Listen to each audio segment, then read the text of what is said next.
নমস্কার বন্ধুগণ, আমার ইউটিউব চ্যানেল উজ্জ্বল স্টাডি মন্দিরে তোমাদের সকলকে জানাই স্বাগত। আসন্ন WP constable, Kolkata police constable এবং অন্যান্য পরীক্ষার কথা মাথায় রেখে তোমাদের মাঝে নিয়ে এসেছি কিছু গুরুত্বপূর্ণ এবং খুব কমনযোগ্য প্রশ্ন উত্তর, যেগুলো বিগত কয়েক বছর ধরেই কিছু না কিছু পরীক্ষায় এসেছে এবং আগাম পরীক্ষাগুলোতেও আসবে, কারণ সেই কোশ্চেনের অ্যানালাইসিস করেই আজকের কোশ্চেনগুলো নেওয়া হয়েছে। চেষ্টা করবে প্রত্যেকটা প্রশ্নেরই উত্তর দেওয়ার এবং শেষ পর্যন্ত কত স্কোর আসছে কমেন্টে নিশ্চয়ই জানাবে। তো শুরু করছি আজকের প্রথম কোশ্চেন দিয়ে। আজকের প্রথম কোশ্চেন হলো, ইয়ারলুং জাংবো নদীটি ভারতে কি নামে পরিচিত? উত্তর হবে ব্রহ্মপুত্র। এবার ব্রহ্মপুত্র নদী সম্বন্ধে জানা যাক। ইয়ারলুং সাংপো নদীর উৎস হলো চেমায়ুংডুং হিমাবহ থেকে, কৈলাস পর্বতশ্রেণী থেকে। নদীটি তিব্বত ও চীনের মধ্যে দিয়ে প্রবাহিত হয়ে নামচে বড়াওয়াতে অরুণাচল প্রদেশে দিহাং নামে ভারতে প্রবেশ করেছে। এটি অসমে প্রবেশ করলে লোহিত নদীর সঙ্গে মিলিত হয় এবং ব্রহ্মপুত্র নদ নামে পরিচিত হয় ও বঙ্গোপসাগরে প্রবাহিত হয়। নদীর দৈর্ঘ্য ২৯০০ কিলোমিটার। মারিয়ামলা গিরিপথটি ব্রহ্মপুত্র নদের উৎসস্থল ও মানস সরোবর হ্রদকে পৃথক করে। বিশ্বের বৃহত্তম নদীদ্বীপ মাজুলি ব্রহ্মপুত্র নদের উপরে অবস্থিত। ব্রহ্মপুত্র যমুনা নামে বাংলাদেশে প্রবেশ করে, পদ্মা নদীর সঙ্গে মিলিত হয়ে এবং মেঘনা নামে বঙ্গোপসাগরে প্রবাহিত হয়। উপনদী কি কি আছে? সুবনশিরি, মানস। মহানদী। মহানদী পূর্ব মধ্য ভারতের একটি প্রধান নদী। নদীটি ছত্তিশগড় ও উড়িষ্যা রাজ্যের মধ্যে দিয়ে প্রবাহিত হয়। মহানদী হীরাকুন্দ বাঁধের জন্য পরিচিত। এর প্রধান উপনদীগুলি হল শেওনাথ, জোং, হাঁসদেও, মন্ড, ইব, ওং এবং তেল। শেওনাথ মহানদীর বৃহত্তম উপনদী। মহানদী উড়িষ্যার দুঃখ নামে পরিচিত। কটক মহানদীর তীরে অবস্থিত। গঙ্গা। উত্তরাখণ্ডের পশ্চিম হিমালয় পর্বতশ্রেণীর গঙ্গোত্রী হিমবাহ থেকে গঙ্গা নদীর উৎপত্তি হয়েছে। গঙ্গা রাজমহলের নিকটে পশ্চিমবঙ্গে প্রবেশ করে এবং পরে দক্ষিণ পূর্ব দিকে প্রবাহিত হয়। এটি মুর্শিদাবাদের অন্তর্গত ধুলিয়ানের উত্তরে দুটি ভাগে বিভক্ত হয়েছে। একটি শাখা পদ্মা নামে বাংলাদেশে প্রবেশ করে, অপরটি পশ্চিমবঙ্গের মধ্য দিয়ে ভাগীরথী নদী ও হুগলি নদী নামে দক্ষিণে প্রবাহিত হয়েছে। উপনদী কি কি আছে? রামগঙ্গা, গোমতী, কালী, গণ্ডক, কোশি, ঘগ্গরা, যমুনা ও সোন। সিন্ধু। উৎপত্তি মানসরোবরের হ্রদের কাছে কৈলাস রেঞ্জের হিমবাহ থেকে। মোট দৈর্ঘ্য যা ২৮০০ কিলোমিটার, শুধুমাত্র ৭১০ কিলোমিটার ভারতে, যেটাও জম্মু কাশ্মীরের মধ্যে আছে, বাকিটা পাকিস্তান ও তিব্বতে। উপনদীগুলির মধ্যে রয়েছে জাসকর, লাদাখে আছে, চেনাব, সুতলজ, সোন, বিয়াস, রাভি, দ্রাস, সুরু, ঝিলাম, কিষান নাগা, গিলগিট, এগুলো। পরের কোশ্চেন, নেটোর প্রধান কার্যালয় কোথায় আছে? উত্তর হবে ব্রাসেলস। এবার নেটো পুরো নাম হলো নর্থ আটলান্টিক ট্রিটি অর্গানাইজেশন। সদর দপ্তর ব্রাসেলস, বেলজিয়ামের। এই সংস্থাটি ৩০টি স্বাধীন সদস্য দেশের একটি জোট। এটি ৪ এপ্রিল ১৯৪৯-এ উত্তর আটলান্টিক চুক্তি স্বাক্ষরের সময় প্রতিষ্ঠিত হয়েছিল। এবার নিউ ইয়র্কে কোন কোন জিনিসের সদর দপ্তর আছে সেগুলো জানা যাক। সম্মিলিত জাতিপুঞ্জ সংস্থা, সম্মিলিত জাতিপুঞ্জ শিশু জরুরি তহবিল, যেটা ইউনিসেফ নামে আমরা চিনি, সম্মিলিত জাতিপুঞ্জ জনসংখ্যা তহবিল, UNFPA, UN উইমেন্স, সম্মিলিত জাতিপুঞ্জ নিরাপত্তা পরিষদ, UNSC। এবার ভিয়েনাতে কোন কোন সদর দপ্তর আছে? সম্মিলিত জাতিপুঞ্জের শিল্প উন্নয়ন সংস্থা, UNIDO, আন্তর্জাতিক পরমাণু শক্তি সংস্থা, IAEA, পেট্রোলিয়াম রপ্তানিকারক দেশগুলোর সংগঠন, OPEC। এবার পরের কোশ্চেন, ১৯৪২-এ কোথায় স্বরাজ পঞ্চায়েত তৈরি হয়? উত্তর হবে তমলুক। পরের কোশ্চেন, একই গতিশক্তি সম্পন্ন কণাগুলির মধ্যে কার ভরবেগ সর্বোচ্চ? উত্তর হবে আলফা কণা। পরের কোশ্চেন, ভারতের জিডিপিতে সবচেয়ে বেশি অংশ যে ক্ষেত্রে, তা হলো, উত্তর হবে পরিষেবা কেন্দ্র। পাশে থাকা পাই চার্টের মাধ্যমে নিশ্চয়ই দেখতে পাচ্ছ কোনটা কেমন আছে। তাছাড়াও শিল্পক্ষেত্র দ্বিতীয় স্থানে আছে এবং ভারতে জিডিপির প্রায় ৩১% অবদান করে। পরের কোশ্চেন, ব্রিক্স গেমস ২০২৪ আয়োজিত হলো কোন দেশে? উত্তর হবে রাশিয়া। এবার সে সম্বন্ধে জানা যাক। যেমন গেমের ম্যাসকট হলো কমলা বেজার ব্রিস্কিক। গেমের লোগো হলো একটি আয়তক্ষেত্র যার উপরে ব্রিক্স লেখা আছে নীল, লাল, কমলা, সবুজ ও হলুদ রঙের অক্ষর দিয়ে। ভারতীয় মহিলা টেবিল টেনিস দল মমিতা দত্ত এবং পয়মন্তী বৈশ্য সহ ৩ জন খেলোয়াড় ব্রোঞ্জ পদক জিতেছে। ব্রিক্সের পূর্ণ রূপ হল ব্রাজিল, রাশিয়া, ভারত, চীন ও দক্ষিণ আফ্রিকা। প্রাথমিকভাবে 2009 সালে মাত্র 4টি দেশ ছিল। দক্ষিণ আফ্রিকা 2010 সালে যোগ দেয়। এটি বিশ্বের 5টি উদীয়মান অর্থনীতির সঙ্গে যুক্ত যা আঞ্চলিক বিষয়ে গুরুত্বপূর্ণ প্রভাব ফেলে। 2020 সালের জন্য রাশিয়া 12তম ব্রিক্স শীর্ষ সম্মেলন আয়োজন করেছে। 2021 সালে ভারত 13তম ব্রিক্স সম্মেলনের আয়োজন করেছিল।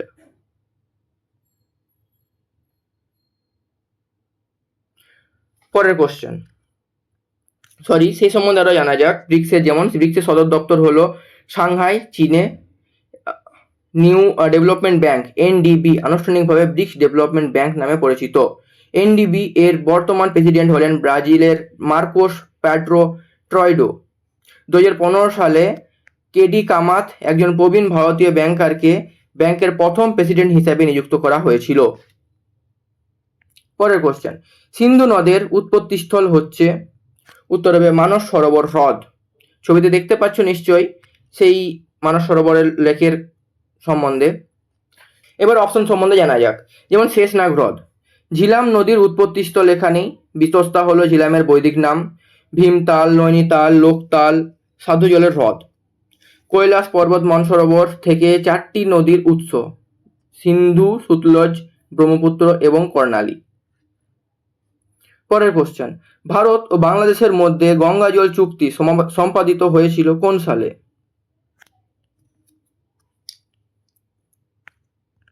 উত্তর হবে 1996 সালে। এবার পরের কোশ্চেন, পদার্থের যে অবস্থাটি সম্পূর্ণ আয়নিত তাকে বলা হয়? উত্তর হবে প্লাজমা। ছবিতে দেখতে পাচ্ছ প্লাজমা অবস্থাটা কি রকম হয়।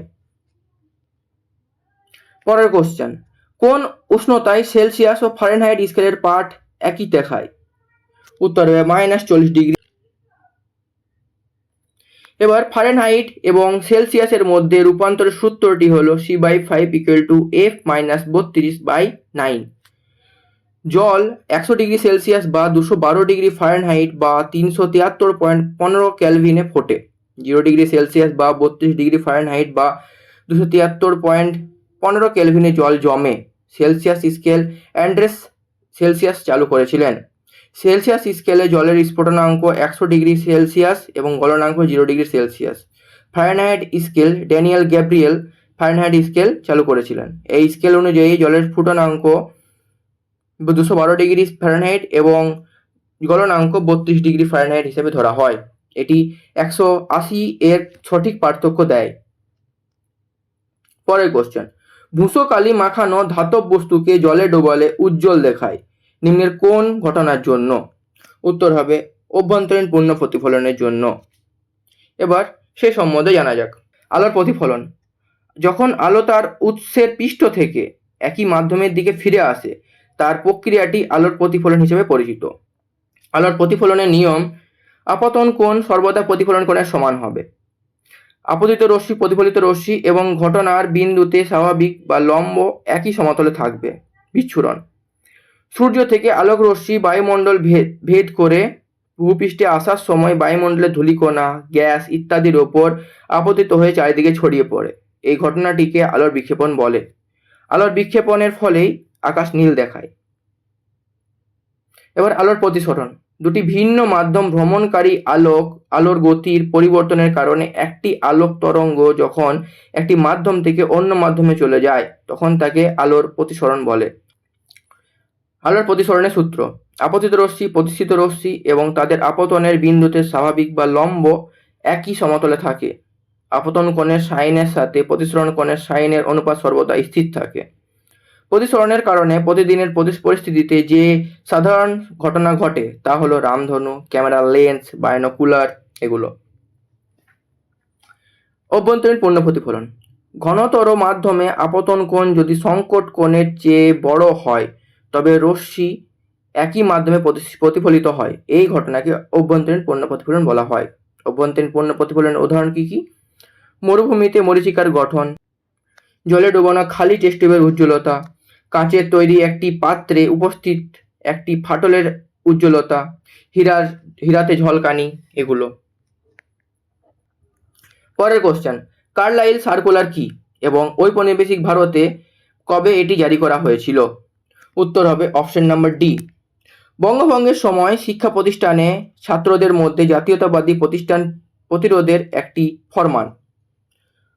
পরের কোশ্চেন, সেই সম্বন্ধে জানা যাক। এটি বাংলার মুখ্য সচিব টমাস কার্লাইল 22শে অক্টোবর 1905 সালে জারি করেছিলেন।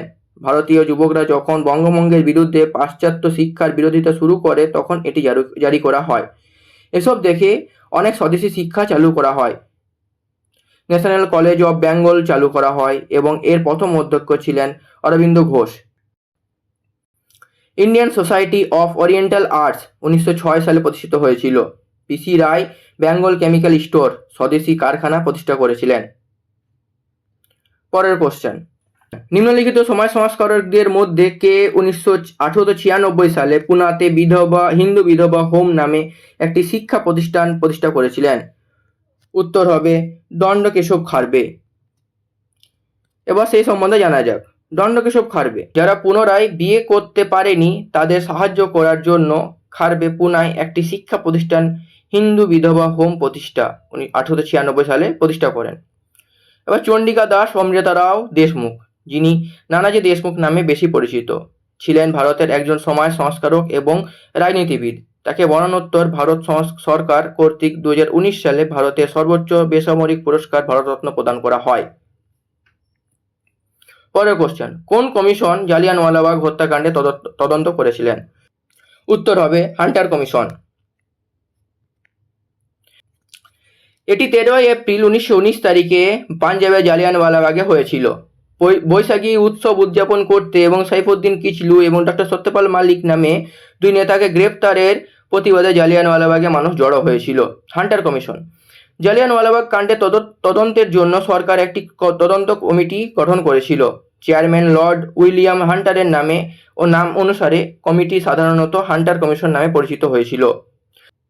সাইমন কমিশন ভারতীয় সাংবিধানিক সংস্কারগুলি তদারক করার জন্য সাইমন কমিশন নিয়োগ করা হয়েছিল। পরের কোশ্চেন, নিম্নলিখিত কোন আইনের মাধ্যমে মুসলমানদের জন্য পৃথক নির্বাচন মণ্ডলী প্রথমবার ভারতে ব্রিটিশরা চালু করেছিল? উত্তর হবে ভারতীয় পরিষদ আইন 1909।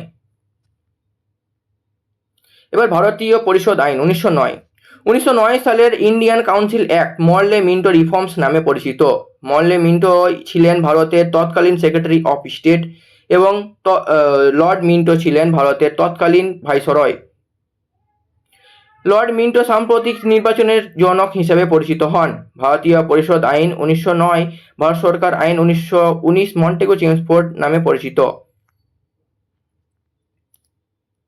পরের কোশ্চেন, উইপো এর সদর দপ্তর কোথায় অবস্থিত? এর উত্তর হবে জেনেভা। এবার কিছু সদর দপ্তর সম্বন্ধে জানা যাক এবং উইপো সম্বন্ধে জানা যাক। উইপো এর পুরো নাম হলো ওয়ার্ল্ড ইন্টেলেকচুয়াল প্রপার্টি অর্গানাইজেশন। 14 জুলাই 1967 সালে প্রতিষ্ঠিত হয়েছিল। এটি সদর দপ্তর জেনেভা, সুইজারল্যান্ডে অবস্থিত। লন্ডন, যুক্তরাষ্ট্র, এখানে কোন কোন সদর দপ্তর আছে? ইন্টারন্যাশনাল মেরিটাইম অর্গানাইজেশন, যেটা IMO নামে পরিচিত। Commonwealth of Nations, eminence international. Paris, ফ্রান্সে কোন কোন সংস্থা আছে? সম্মিলিত জাতিপুঞ্জের শিক্ষাগত, বৈজ্ঞানিক ও সাংস্কৃতিক সংস্থা, যেটাকে UNESCO নামে পরিচিত। অর্থনৈতিক সহযোগিতা ও উন্নয়ন সংস্থা, যেটা OECD নামে পরিচিত। জেনেভা, সুইজারল্যান্ডে। বিশ্ব স্বাস্থ্য সংস্থা WHO, আন্তর্জাতিক শ্রম সংস্থা, রেড ক্রসেস আন্তর্জাতিক কমিটি, বিশ্ব বাণিজ্য সংস্থা, বিশ্ব আবহাওয়া সংস্থা WMO, world intellectual property organization উইপো, আন্তর্জাতিক মান সংস্থা, যেটা ইন্টারন্যাশনাল অর্গানাইজেশন ফর স্ট্যান্ডার্ডাইজেশন নামে পরিচিত। UNAIDS, এটারও সদর দপ্তর জেনেভা, সুইজারল্যান্ডে। এর পুরো নাম হলো joint united nations programme on HIV AIDS। Rome, ইটালিতে আছে বিশ্ব খাদ্য কর্মসূচি, যেটা WFO নামে পরিচিত। পরের কোশ্চেন, সন্ত্রাসবাদী তালিকা থেকে তালিবানদের বাদ দেবে কোন দেশ? উত্তর হবে রাশিয়া। পরের কোশ্চেন, ভারতের প্রথম সুতাকল কোথায় স্থাপিত হয়েছিল? উত্তর হবে বোম্বে। পরের কোশ্চেন, জীবাশ্ম দহন করলে কোন গ্রিনহাউস গ্যাস নির্গত হয়? উত্তর হবে কার্বন ডাই অক্সাইড। এবার আজকের ক্লাসের শেষ কোশ্চেন হবে, তার আগে জেনে নেওয়া যাক সেই 19 নম্বর কোশ্চেনের অপশন সম্বন্ধে। যেমন মিথেন, মিথেনের সংকেত হলো CH4, একটি হাইড্রোকার্বন যা প্রাকৃতিক গ্যাসের একটি প্রাথমিক উপাদান। মিথেনও একটি গ্রিনহাউস গ্যাস, তাই বায়ুমণ্ডলে এর উপস্থিতি পৃথিবীর তাপমাত্রা ও জলবায়ু প্রণালীকে প্রভাবিত করে। নাইট্রাস অক্সাইড, নাইট্রাস অক্সাইডের সংকেত হলো N2O, যা লাফিং গ্যাস বা নাইট্রাস নামেও পরিচিত। এটি সাধারণত চেতনানাশক হিসেবে ব্যবহৃত হয়। আজকের শেষ কোশ্চেন, হাইকোর্টের বিচারপতিদেরকে কে নিয়োগ করেন? উত্তর হবে রাষ্ট্রপতি। এবার অপশন সম্বন্ধে বা কিছু আর্টিকেল সম্বন্ধে জানা যাক। যেমন হাইকোর্টের প্রধান বিচারপতি সংবিধানের 217 ধারার অনুচ্ছেদ 1 এর অধীনে রাষ্ট্রপতি কর্তৃক নিযুক্ত হন। ধারা 214তে কি আছে? ভারতের প্রতিটি রাজ্যে একটি হাইকোর্ট থাকবে। 217তে আছে এটি ভারতের হাইকোর্টের বিচারকদের নিয়োগের সাথে সম্পর্কিত। 231 এটি উল্লেখ করে যে দুটি বা ততোধিক রাজ্যের জন্য বা দুই বা ততোধিক রাজ্য এবং একটি কেন্দ্রশাসিত অঞ্চলের জন্য একটি সাধারণ হাইকোর্ট থাকতে পারে। ভারতের রাষ্ট্রপতি হওয়ার যোগ্যতা কি কি? নাগরিকত্ব, ব্যক্তিকে অবশ্যই ভারতের নাগরিকত্ব হতে হবে। বয়স, একজন প্রার্থীর সর্বনিম্ন বয়স 35 বছর। লোকসভা সদস্য হওয়ার যোগ্যতা, ব্যক্তিকে ভারতীয় সংসদের নিম্নকক্ষ লোকসভার সদস্য হিসেবে নির্বাচনের জন্য যোগ্য হতে হবে। মনোনয়ন, প্রার্থীকে সংসদের উভয় কক্ষ এবং রাজ্যগুলির বিধানসভার নির্বাচিত সদস্যদের নিয়ে গঠিত কলেজের কমপক্ষে 50 জন সদস্য দ্বারা মনোনীত হতে হবে। ভারতের রাষ্ট্রপতি আর্টিকেল 52 থেকে 62 পর্যন্ত আছে। আর্টিকেল 52তে কি আছে? ভারতের একজন রাষ্ট্রপতি থাকবেন, যিনি রাষ্ট্রের প্রধান হবেন। 53 থেকে আছে রাষ্ট্রপতির ক্ষমতা সম্বন্ধে বলা আছে। 54তে রাষ্ট্রপতির নির্বাচন নিয়ে বলা আছে। 55 রাষ্ট্রপতি মেয়াদের কথা বলা আছে। 56 রাষ্ট্রপতি উপরাষ্ট্রপতির কাছে পদত্যাগের মাধ্যমে তার পদ থেকে পদত্যাগ হতে পারবেন। 57 রাষ্ট্রপতির পুনঃ নির্বাচনের কথা বলা আছে। 58 মৃত্যু, পদত্যাগ বা অপসারণের কারণে রাষ্ট্রপতির পদ শূন্য হলে নতুন রাষ্ট্রপতি নির্বাচিত না হওয়া পর্যন্ত রাষ্ট্রপতি হিসেবে কাজ করবেন। 59 রাষ্ট্রপতিকে সংবিধান লঙ্ঘনের জন্য অভিসংশোধনের মাধ্যমে পদ থেকে অপসারণ করা যেতে পারে। 60 রাষ্ট্রপতি সংসদ কর্তৃক নির্ধারিত বেতন ও অন্যান্য ভাতা পাওয়ার অধিকারী। 61 রাষ্ট্রপতির ক্ষমতা আছে কোনো অপরাধের জন্য দোষী সাব্যস্ত কোনো ব্যক্তির সাজা স্থগিত বা মওকুফ বা কমানোর। আর্টিকেল 62 রাষ্ট্রপতির প্রধানমন্ত্রী, ভারতের প্রধান বিচারপতি এবং সুপ্রিম কোর্টের অন্যান্য বিচারক সহ বিভিন্ন কর্মকর্তা নিয়োগের ক্ষমতা থাকবে। বর্তমানে 15তম রাষ্ট্রপতি হলেন দ্রৌপদী মুর্মু। তো এই ছিল আজকে 20টি প্রশ্ন উত্তর। কে কত পেলে অবশ্যই কমেন্টে জানাবে, এবং যদি কোনো ভুল করে থাকি বা ভুল হয়ে থাকে বা ভুল প্রশ্ন উত্তর বলে থাকি তো সেটা কমেন্টে জানিও। আজকের মতো এই পর্যন্তই, দেখা হচ্ছে পরের ভিডিওতে। নমস্কার।